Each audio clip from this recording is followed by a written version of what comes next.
अब हम पढ़ते हैं क्लासेस के बारे में। क्लासेस ऑब्जेक्ट ओरिएंटेड प्रोग्रामिंग की बेसिक स्ट्रक्चर है, जिसके अंदर हम एक क्लास डिफाइन कर देते हैं जो कि एक ऑब्जेक्ट के पूरे पिक्चर को कवर कर रहा होता है। मिसाल के तौर पर अगर हम एक पर्सन को ऑब्जेक्ट समझ लें तो पर्सन की बहुत सारी प्रॉपर्टीज़ हैं, उसका नाम, उसका कद, उसकी उम्र, उसके खदोखाल, वो कहाँ रहता है, उसकी फैमिली वगैरह की डिटेल्स वगैरह। ये डिपेंड करता है कि जो आप ऑब्जेक्ट बना रहे हैं उसकी आप कितनी इंफॉर्मेशन अपने पास महफूज करना चाहते हैं जो कि उसकी पूरी रिप्रेजेंटेशन, उसकी नुमाइंदगी कर रही हो। मिसाल के तौर पर हम गाड़ी की अगर मिसाल ले लें, हम गाड़ी एक ऑब्जेक्ट है, उस ऑब्जेक्ट की बहुत सारी प्रॉपर्टीज़ हैं कि उसकी रंग क्या है, उसका मॉडल कौन सा है, वो किस कंपनी की गाड़ी है, फिर उसके अंदर जो व्हील्स लगे हुए हैं, जो इंजन लगा हुआ है, जो एक्सेलरेटर है, गियर्स कितने हैं वगैरह वगैरह, वो सब चीज़ें जो है वो गाड़ी को डिस्क्राइब कर रही हैं, उसकी वजाहत कर रही हैं कि ये सब चीज़ें ये उसकी प्रॉपर्टीज़ हैं, इसकी बुनियाद के ऊपर ये गाड़ी है। अब उसके लिए हम एक क्लास डिफाइन कर देते हैं, क्लास कार, और उसके बाद उसके अंदर हम उसके आर्गुमेंट्स जो प्रॉपर्टीज़ हैं उनको डिफाइन करते हैं। इसके ऊपर हम फंक्शंस अप्लाई कर लेते हैं इसी क्लास के ऊपर कि इस गाड़ी के ऊपर ये वाले फंक्शन अप्लाई हो सकते हैं। अब हम इसको थोड़ा सा डिटेल में देख लेते हैं। क्लास जब हम बनाते हैं तो उसमें सबसे पहला फंक्शन जो हम बनाते हैं वो इनिट का बनाते हैं। उसका सिंटेक्स ये है underscore underscore init underscore underscore bracket. अब ब्रैकेट के अंदर आर्गुमेंट्स जा सकते हैं, उसके ऊपर अभी हम बात कर लेते हैं, लेकिन ये वो पहला फंक्शन है जो कि हमें क्लास डिफाइन करते हुए बनाना पड़ता है।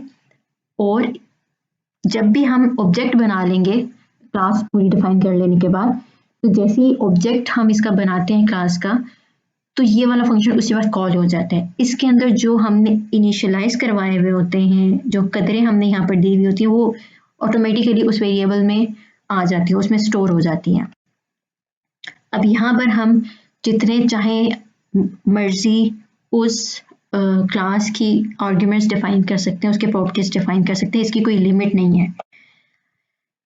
क्लास जो है इसका एक खास कीवर्ड है सेल्फ, जो इस्तेमाल करता है अपनी क्लास के अंदर जब वेरिएबल्स वो यूज़ करे या वो फंक्शन डिफाइन करे अपनी क्लास के अंदर, तो हम सेल्फ का कीवर्ड इस्तेमाल करते हैं। मिसाल के तौर पर अगर यहाँ पर देखें सेल्फ डॉट मेथड नेम, ये बताता है कि इस क्लास के अंदर एक फंक्शन है जिसका नाम है मेथड अंडरस्कोर नेम। सेल्फ ये बताता है कि इस फंक्शन को जब भी इस क्लास का ऑब्जेक्ट बनेगा उसके ऊपर ये वाला फंक्शन ही अप्लाई होगा। आप इसको ऐसे समझ लेंगे कि मेथड अंडरस्कोर नेम, अगर हमारी इस क्लास के बाहर एक और फंक्शन भी है उसका भी नेम यही है, तो ये कंफ्यूज नहीं होता। पाइथन को पता है कि उसने जब हमने इस क्लास का ऑब्जेक्ट बनाया है उसके ऊपर जब भी मेथड अप्लाई होगा वो यही वाला अप्लाई होगा, दूसरा कोई और नहीं अप्लाई होगा। ये नेमिंग कन्वेंशन सेल्फ की सेल्फ डॉट फंक्शन नेम, बिल्कुल वैसे ही सेल्फ डॉट वेरिएबल नेम भी है। ज़रूरी नहीं है कि आप वेरिएबल नेम्स के साथ सेल्फ को इस्तेमाल करें, लेकिन चूंकि ये अब एक कन्वेंशन बन ही चुकी है, एक आम हमारे लिखने में पाइथन के जो डेवलपर्स हैं वो उनके लिखने में ये चीज़ आ चुकी है, तो वो जब भी आप उनकी क्लास को देखेंगे तो उसमें self method name, self attribute names भी होंगे। अगर आप वेरिएबल के नाम के साथ सेल्फ नहीं लगाना चाहते कोई मसला नहीं, लेकिन एक कन्वेंशन बन गई है, सब उसी के साथ चल रहे हैं, तो और ये अच्छी चीज़ भी है क्योंकि वो स्पेसिफाई आपको खुद पता चल जाएगा कि ये मेथड नेम से ये वेरिएबल्स नेम है और ये दोनों एक क्लास से बिलोंग करते हैं। अब हम एक मिसाल को देख लेते हैं। फर्ज करें कि हमने एक क्लास बनानी है फ्रूट की, उसके हम जो प्रॉपर्टीज एट्रीब्यूट्स अपने पास महफूज करना चाहते हैं वो उसका नाम हो गया, उसका टेस्ट हो गया, तुष है, मीठा है, फल, हम उसके जायके को हम यहाँ पर महफूज कर रहे हैं, और उसकी टाइप भी स्ट्रिंग है, नेम भी स्ट्रिंग टाइप का है। न्यूट्रिएंट्स, अब न्यूट्रिएंट्स यहाँ पर लिस्ट में होगा क्योंकि nutrients vitamin A, vitamin B, C, D कुछ भी है, वो सारे जो उस फ्रूट के अंदर मौजूद होते हैं वो हम यहाँ पर डिफाइन कर देंगे। इस रिप मतलब कि ये वाला जो फल है ये पका हुआ है या नहीं, तो ये यहाँ पर खाली उसका एक बूलियन है, वो ट्रू है। अगर वो पूरे का पूरा पका हुआ है, वो खाने के लायक है, तो वो यहाँ पर वैल्यू उसकी ट्रू होगी, अदरवाइज यहाँ पर इसकी वैल्यू फॉल्स होगी। इसके कुछ मेथड्स देख लेते हैं इस क्लास के जो हमने अभी ऊपर डिफाइन की। यहाँ पर हमने फंक्शंस यहाँ पर डिफाइन कर लिए, get name, get nutrients, check ripeness. अब गेट नेम क्या कर रहा है, जो हमने नाम ऑब्जेक्ट के अंदर डिफाइन किया था वो हमें उसकी वैल्यू रिटर्न कर देगा, उस फल का नाम क्या है। अब न्यूट्रिएंट्स, जितने भी न्यूट्रिएंट्स हमने उसमें लिस्ट में डिफाइन किए हुए वो तमाम के तमाम उनकी वैल्यूज हमें रिटर्न कर दे। चेक रिपनेस, हम यहाँ पर ये चेक करें कि आया ये फल पका हुआ है कि नहीं। ये खाली बूलियन येस और नो में रिटर्न करेगा, जिससे हम ये जान सकते हैं कि ये फल पका हुआ है या नहीं। पूरा पक चुका है तो ये खाने के काबिल है या ये डिलीवरी के काबिल है, तो हम यहाँ पर फर्दर उसके ऊपर चेक्स लगा सकते हैं। इसकी पहले हम एक मिसाल देख, इसकी प्रैक्टिकल एग्जाम्पल से पहले मैं आपको यहाँ पर कोड में दिखाना चाहती हूँ ताकि यहाँ से आपको इजीली समझ आ जाए, फिर हम इसकी प्रैक्टिकल इम्प्लीमेंटेशन देख लेंगे। क्लास फ्रूट, ये कमेंट लाइंस हैं। हम ट्रिपल इन्वर्टेड कॉमास के अंदर जितनी लाइंस ऑफ कोड लिखेंगे वो ऐसा कमेंट ही कंसीडर होगा।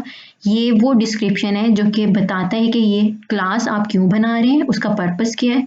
तो यहाँ पर कोडिंग कन्वेंशन है बेस्ट प्रैक्टिसेस में से कि आप यहाँ पर इस तरीके से डिफाइन कर दें कि इस क्लास का पर्पस क्या है, इससे आप अचीव क्या करना चाहते हैं।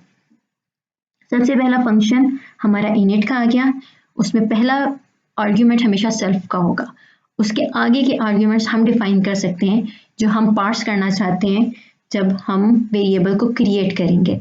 अब यहाँ पर नेम और न्यूट्रिएंट्स, हम ये दो चीज़ें जैसे ही जब भी हम फ्रूट टाइप का वेरिएबल डिक्लेयर करेंगे हम ये इस फंक्शन इसके अंदर पार्स करेंगे। यहाँ पर अगर आप देखें हमने एरर हैंडलिंग को पढ़ा था। सबसे पहले हमने यहाँ पर ट्राई एक्सेप्ट का ब्लॉक यहाँ पर हमने बना लिया। ये इसलिए बनाया क्योंकि न्यूट्रिएंट्स हमारे पास मल्टीपल होंगे जो कि हम लिस्ट में महफूज करेंगे। अगर हमने एक एप्पल या बनाना कोई वेरिएबल कोई फ्रूट डिफाइन किया है और उसके अंदर हम खाली एक स्ट्रिंग दे देते हैं, हम लिस्ट नहीं देते, तो वो एक एरर होगा। तो उस एरर से बचने के लिए हमने यहाँ पर न्यूट्रिएंट जो वेरिएबल इनपुट आ रहा है उसके ऊपर हमने एक असर्ट का क्लॉज लगा दिया कि वो वेरीफाई करे कि ये लिस्ट ही हो। अगर लिस्ट नहीं है तो फिर हम वहाँ पर जनरेट करें कि इनवैलिड कंस्ट्रक्टर, कि आपने कंस्ट्रक्टर के अंदर गलत इनपुट दी है। अब यहाँ से आगे देखें, जब ये सक्सेसफुल हो गया कि उसको लिस्ट ही मिल रही है, तो अब वो यहाँ पर नाम को महफूज कर रहे हैं सेल्फ डॉट नेम। इस सेल्फ डॉट नेम के अंदर जो हमने पार्स किए वैल्यू को उसके अंदर महफूज कर देगा उसके न्यूट्रिएंट्स को। इस स्ट्रिप को बाय डिफॉल्ट जो है वो फॉल्स रख रहा है। हम बाद में एक फंक्शन आगे बना लेते हैं जो कि फॉल्स को ट्रू में कन्वर्ट कर दे। अब यहाँ पर हमारे 4 फंक्शंस आ गए। पहला फंक्शन गेट नेम जो कि हमें नेम रिटर्न कर देगा उस सब्जेक्ट का। गेट न्यूट्रिएंट्स, उस सब्जेक्ट के जो भी न्यूट्रिएंट्स होंगे वो हम यहाँ पर डिस्प्ले करवा देंगे। हमने यहाँ पर लूप लगा दिया जो कि हमें बता रहे हैं उसके अंदर कौन से न्यूट्रिएंट्स अवेलेबल है।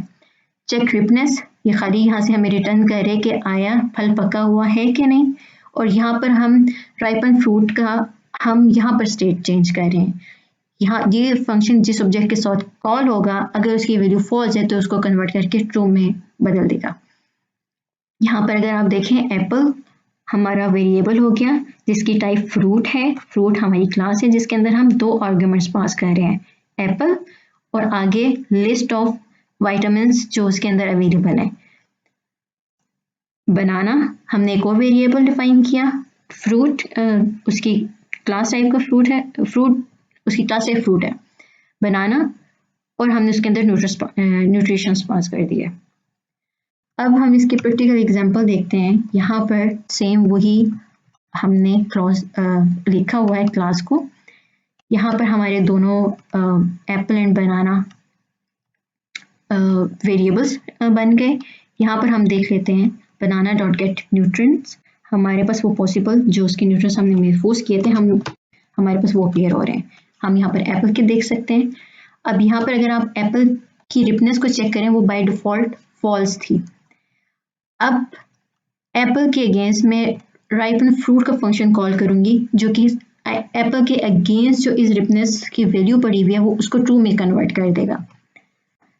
यहाँ पर हमने इसको कॉल किया और फिर हमने उसकी चेक रिपनेस कर ली, तो एप्पल की हमारी ट्रू हो चुकी है, जबकि बनाना कि अगर हम चेक करेंगे रिपनेस को तो ये हमारे पास फॉल्स ही आएगी क्योंकि हमने इसकी वैल्यू को नहीं चेंज किया।